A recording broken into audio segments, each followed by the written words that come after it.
Kovalev, for his part, burst into the public consciousness back in August with his devastating stoppage win over highly regarded titleist Nathan Cleverly, furthering his reputation as one of the sport's must-see performers.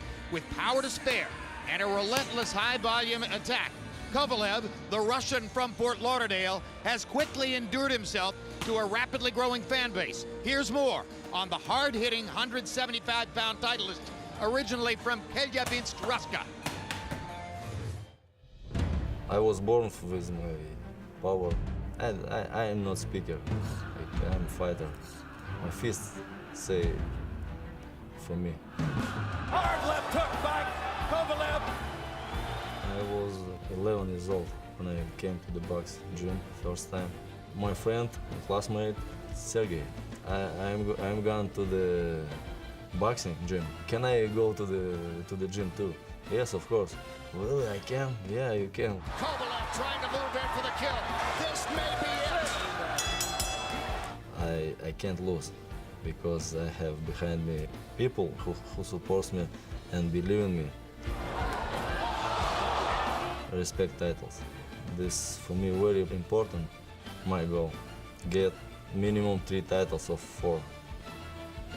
My goal, my dream. Kovalev's very honest in having stated that when he was in the Russian amateur program, when he was on the Russian national team, he felt overshadowed by more well-known amateurs like Matvey Korobev and Artur Beterian. But since then, he has come on and much surpassed them as a pro because, Max, if ever anybody had a professional style as opposed to an amateur style, it's Sergei Kovalev. And if you look at the way he burst on the scene, just in this last calendar year, it's not just that he knocked out recognizable names in the division like Campillo and Cleverly. It's that he did it really within 3 rounds. I mean, Cleverly got carried back to his corner basically after the 3rd round. But he destroyed these guys. They offered no resistance to this kind of force of nature that Kovalev seems to be. Tonight, the question is, if faced with resistance, does he continue to be that kind of come-forward destroyer? What can he do if Seilakhh can get him to rounds 8, 9, and 10, as opposed to the first 3 or 4 rounds where he has been absolutely, as Max says, destroying people? Let's go to Michael Buffer in the ring for the official introductions.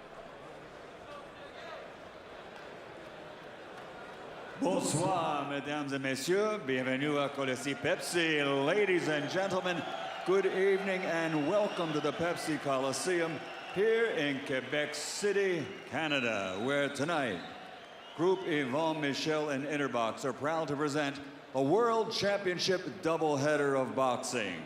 Sponsored by Mise au Jeu and Videotron, sanctioned by Régie des Accords des Corsets des Jeux, this first contest presented by Main Events in association with Roy Jones Jr. Square Rings Promotion. At ringside, the 3 judges scoring, les 3 juges, Jean Gauthier, Pasquale Procopio, and Benoit Roussel. And inside the ring, in charge of the action at the bell, the referee, Marlon B. Wright. And now, from Quebec City, let's get this party started. 12 rounds of boxing for the WBO Light Heavyweight Championship of the World. Introducing first, fighting out of the blue corner, wearing black with gold and weighing in officially at 174 1/2 pounds. As a professional, an excellent record. 21 victories, including 17 knockouts, only 1 defeat. Originally from Ukraine, now living, training, and fighting out of Simi Valley, California, USA.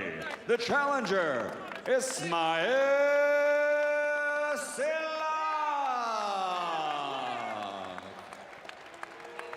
And fighting out of the red corner, wearing black with silver, official weight 174 1/2 pounds also. His professional record, unbeaten in 23 fights with 22 victories, 20 by knockout. 1 contest was a draw. From Chelyabinsk, Russia, the reigning and defending undefeated WBO light heavyweight world champion, Sergei Crusher Kovalev.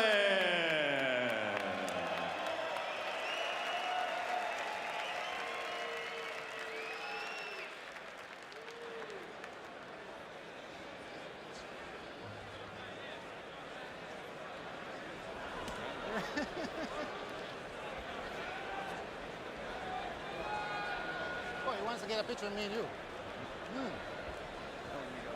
Yeah, we got work to do. Okay, let's go, guys. Let's go.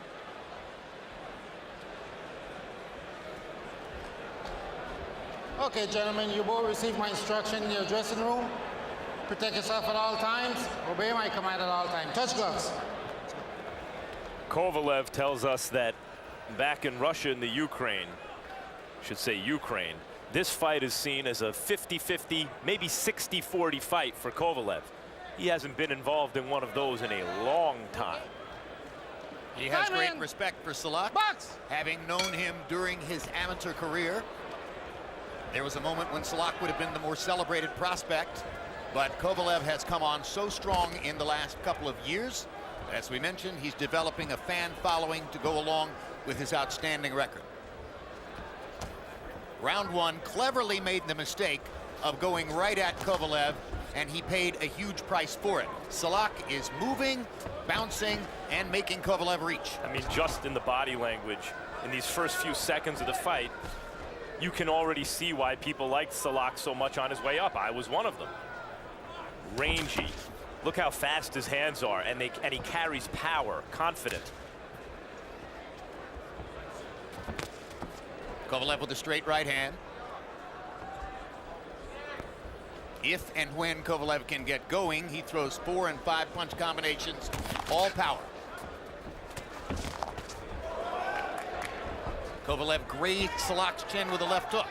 And part of the reason Kovalev's had the kind of success he has recently is he's not scared to get hit. He has a little better defense than advertised. Subtle defensive movements, half step backwards, take the sting off some punches and avoid them altogether in other instances, but it's a price he's willing to pay. If you're an aggressive fighter, you're going to be hit.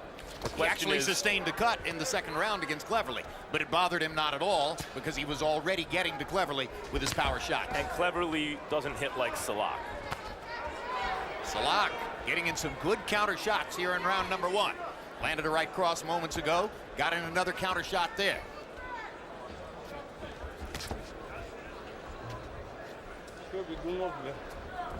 Kovalev talking to Silakh's in Russian.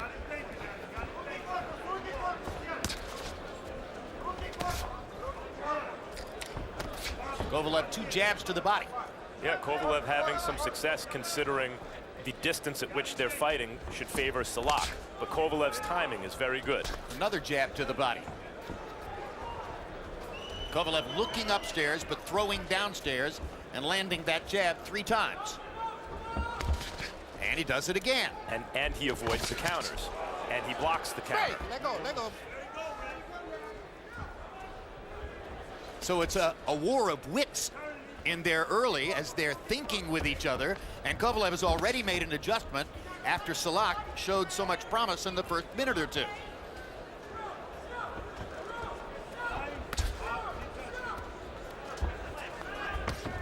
Right hand over the top by Kovalev. Silakh's creating distance and moving away. Good jab by Silakh's. Not a ton has happened in this round, but they're showing some world-class skill. A boxing match, not a slugging match in round one.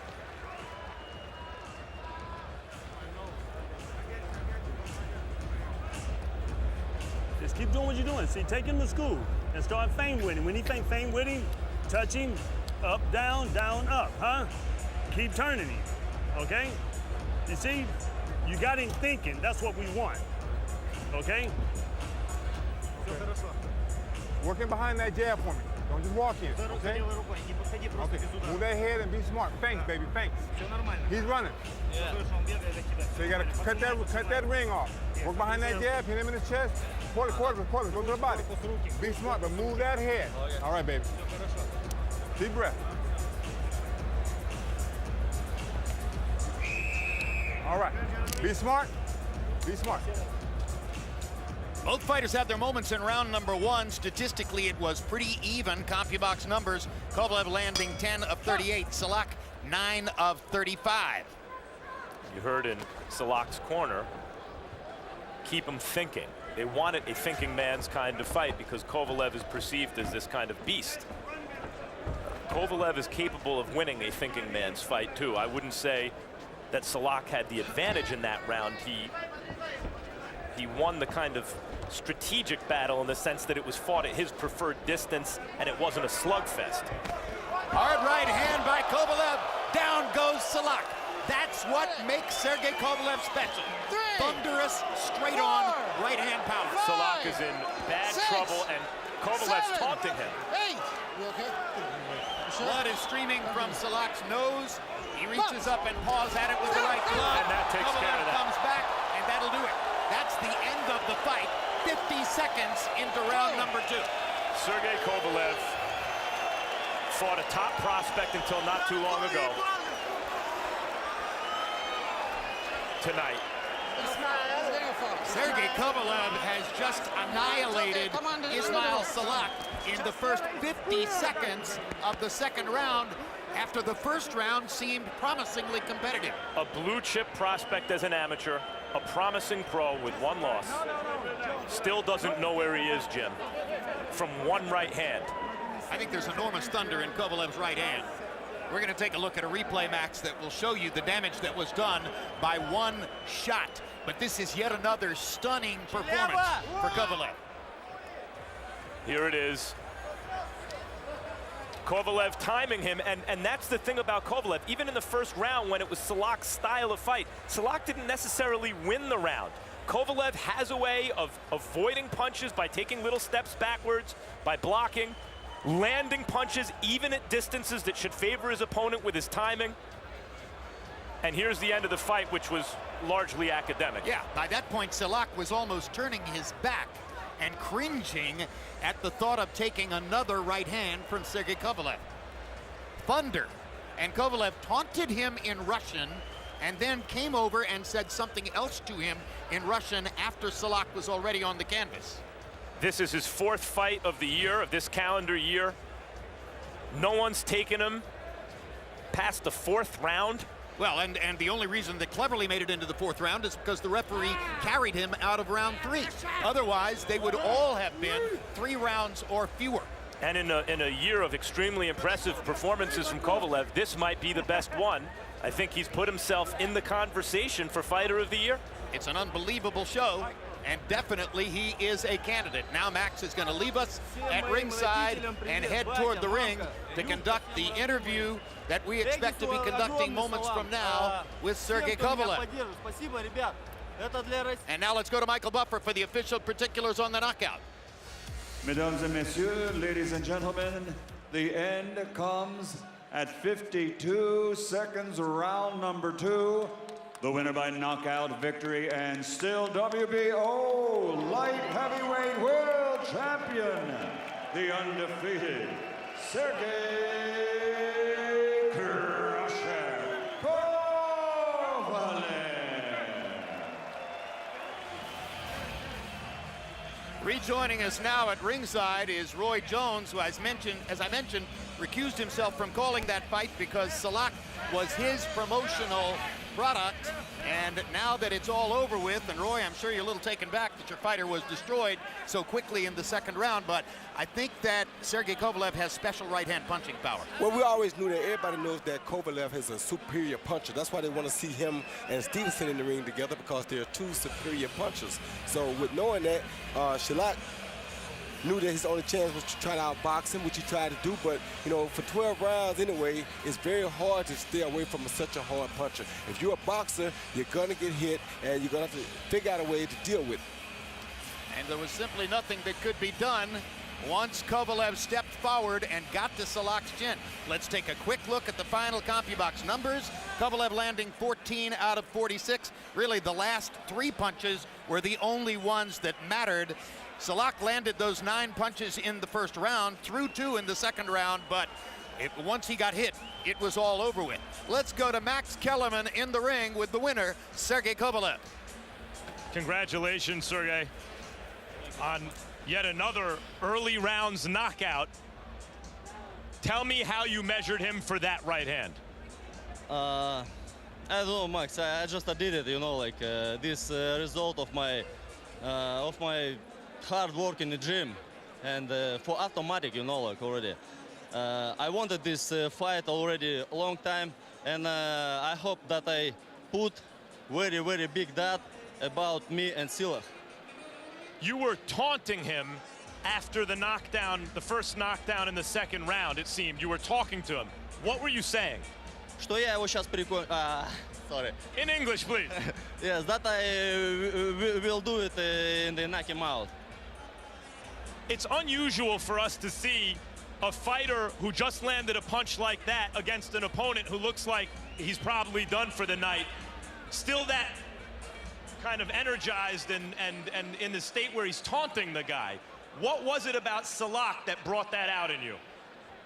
I just get in the ring all my memory that I worked very hard, and memory about my family very big high today, and everybody supports me, you know, like because I got every thing in my knuckles. Still working on the English, but it's coming along, right? Okay, yeah. What do you want now? Obviously, you're on the same card with Adonis Stevenson tonight. What are you looking for next? I open it for any fight, you know, that that my promoter can offer for me, you know, like I'm ready for Adonis Stevenson. I'm ready for any champion in my division, you know, like. You seem personally into it against Seilach, though. Who do you want to fight if you could fight anyone? Adonis. Thanks and good luck, Sergei. Jim? All right, thank you, Max. We are in the Pepsi Coliseum in Quebec City, Canada.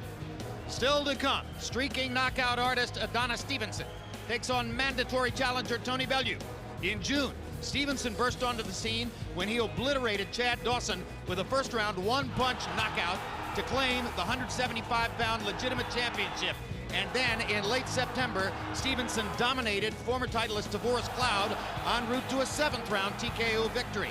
Stevenson is in the conversation for Fighter of the Year that Max just referenced with relation to Kovalev, and now Stevenson looks to push his 2013 record to 4-0 to match Kovalev tonight against this man, Tony Bellew of Liverpool, England, who has talked a big game leading up to tonight's bout.